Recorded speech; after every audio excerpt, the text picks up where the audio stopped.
can be found out using this equipment. So this setup is made up in such a way that you have a hemispherical bowl inside this vessel. This vessel is not the one that contains the water. In fact, inside this vessel you have a hemispherical bowl. This thing is kept because the hemispherical bowl is insulated completely throughout its surface inside this. So we have 3 thermocouples placed on that hemispherical surface, and then you have 1 thermocouple placed at the test specimen. So this is the test specimen that we are going to use, which is made out of a copper material. So let me explain the whole process. The first and foremost thing you do here is we have water in this particular tank which is present above the equipment. So this water has to be heated to say 90 degrees Celsius or 100 degrees Celsius until it boils.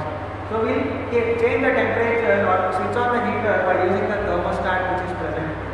So this thermostat when it is varied, you can keep say a temperature of 80 or 90 as the value. So once you keep it, you have to leave the equipment till the water starts to boil, or at least the water should be 90 degrees Celsius. So we can see the temperature of the water just by lifting this up. See if the water is getting steam. So you can lift this lid and see whether the water is heated up according to our requirement. There should be steam coming out of it, or it should be nearing the boiling temperature. Once the water is heated up, you can use this valve and turn it in the upward direction. Once the valve is lifted in the upward direction, the water will start to flow into the hemispherical bowl, and you let the water to be filled in the hemispherical bowl. So let us turn the valve to the upward position now, and the water will start to flow inside the hemispherical bowl. The water is actually flowing into the hemispherical bowl. Now you will not be able to see that hemispherical bowl or the water from anywhere. So once it is filled, if you just have a look at this container from the top, there is water filled in this. So the moment the hot water is filled in the hemispherical bowl, you will start to see air bubbles coming out in this particular bowl. Once the air bubble is coming out, you can close the valve by pushing this back to the original position. So let us wait till the bubbles come out over there. Once the bubble starts to come out, you need to insert this specimen into this hole, because this specimen will be subjected to radiation inside this particular hemispherical bowl. So you just need to push it in this manner. So the moment you push it inside, you start noting down the temperature in the temperature scanner.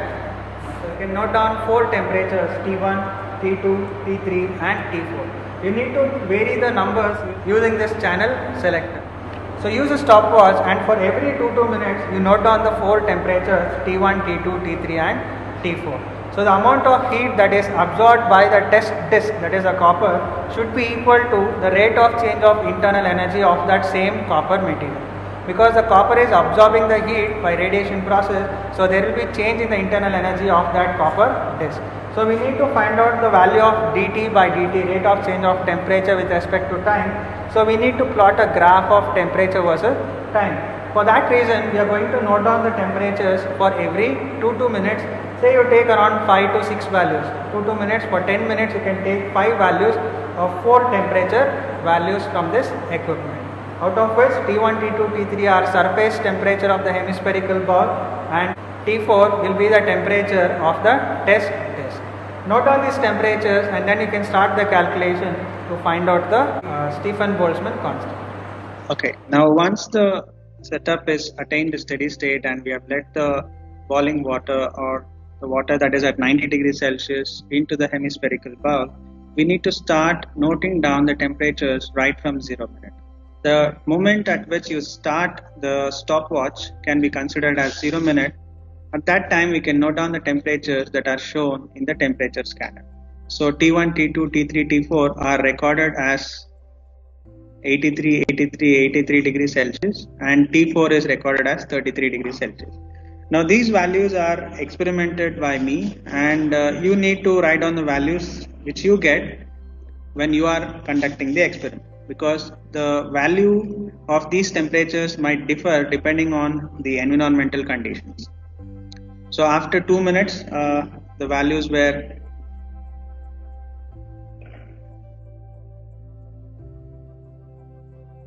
see that the disk temperature is going on increasing along with the increase in time. Get these values, I'll tabulate all of them first.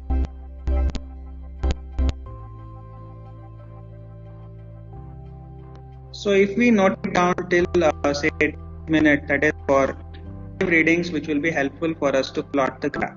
So for 10 minutes, we can take down the readings with every minute interval, and we get these temperature values. Now next, in this experimental setup, we have the diameter of the copper disc given by the manufacturer as 20 millimeters. So which, when we substitute it into meters, it becomes 20 10 power minus 3 meters. And substitute that over here in d square, we will have pi 20 to 10 power minus 3 square by 4. So once we have done with the area, we will calculate the rate of change of temperature with respect to time. In order to do this, we need a graph. Now this graph is constructed with respect to temperature and time. We take a graph sheet, and based on the temperature value and the time duration, you can take a respective scale. So I'll take x-axis 1 centimeter as 2 minutes and y-axis 1 centimeter as 10 degrees Celsius. So we shall mark it in all the graduations. In fact, we are actually focusing on the temperature of disk alone, because our intention is to find out the rate of change of temperature with respect to time of the disk material. So if you look at the calculation part, you will see here we are going to use this formula. This formula is actually obtained by the energy balance equation, and here to find out the rate of change of temperature within the disk, we are going to use the formula mCp delta T by delta T. So all these are related to the disk material. So we shall mark the graduations, and you will have the temperature of the disk material as 33, 39, 50. So I'll mark all those graduations. At 0 minutes it is 33. After 2 minutes it is 39. After 4 minutes it is 50. After 6 minutes it is 59. After 8 minutes it is 65. And after 10 minutes it is 70. So let us connect this with a straight line which connects the maximum number of points in this particular graph.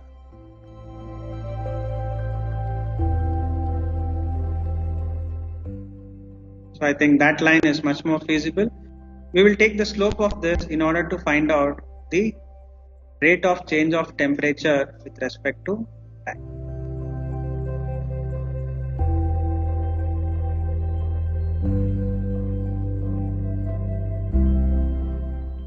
Multiplied with the scale units that we have taken, the x-axis we have taken it as 2 minutes, so multiply 3 by 2.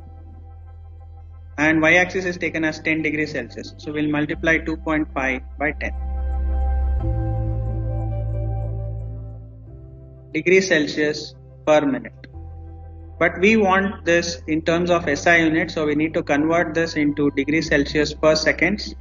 So we will divide this by 60, and hence we will get this value as 0.06944 degrees Celsius per second. And in this relation, the unknown term in this relation is the value of sigma. We are trying to find out the value of sigma, which is Stefan-Boltzmann constant.